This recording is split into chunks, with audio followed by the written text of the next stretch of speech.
ইরানের ভূখণ্ডে ইসরায়েল ও যুক্তরাষ্ট্রের যৌথ হামলায় ক্ষতবিক্ষত হয়েছে বহু পরমাণু স্থাপনা, কিন্তু তাতেও থামেনি তেহরানের পরমাণু বোমা তৈরির স্বপ্ন। ধ্বংসস্তূপের নিচ থেকে ইরানের পরমাণু বোমা তৈরির উচ্চাকাঙ্ক্ষা আবারও জেগে উঠতে শুরু করেছে। নতুন করে গোপনে শক্তি সঞ্চয়ের প্রস্তুতি চালাচ্ছে ইরান। সামরিক আঘাতের পরও ইরানের পারমাণবিক কর্মসূচি পুরোপুরি নির্মূল না হয় গভীর উদ্বেগে রয়েছে ইসরায়েল।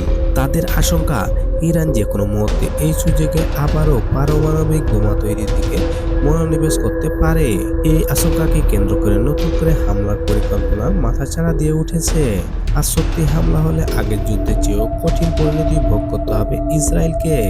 এই পরিস্থিতিতে মধ্যপ্রাচ্যে আবারও গর্জে উঠতে পারে যুদ্ধের দামামা। এই পরিস্থিতিতে মধ্যপ্রাচ্যের ভূ রাজনৈতিক দৃশ্যপট এক নতুন ও বিপজ্জনক মোড়ের দিকে এগিয়ে যাচ্ছে।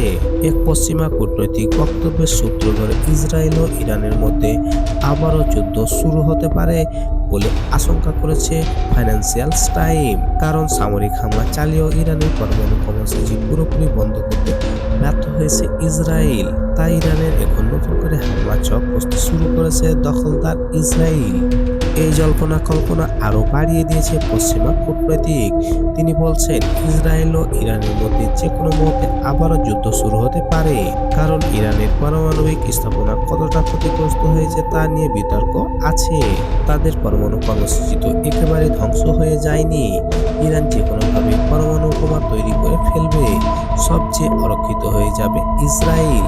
কেননা তখন আর মধ্যপ্রাচ্যের দখলদার ইসরায়েলের মোড়কগুলি মেনে নেবে না ইরান। আর পরমাণু বোমা তৈরি করে ফেললে ইরান হামলা চালানো ইসরায়েলের জন্য হবে দুঃস্বপ্নের মতো। তাই আগে থেকে ইরানকে পারমাণবিক বোমা তৈরি থেকে আটকাতে উঠে পড়ে লেগেছে ইসরায়েল। তাই দরকার হলে আবারও হামলার জন্য প্রস্তুত তারা।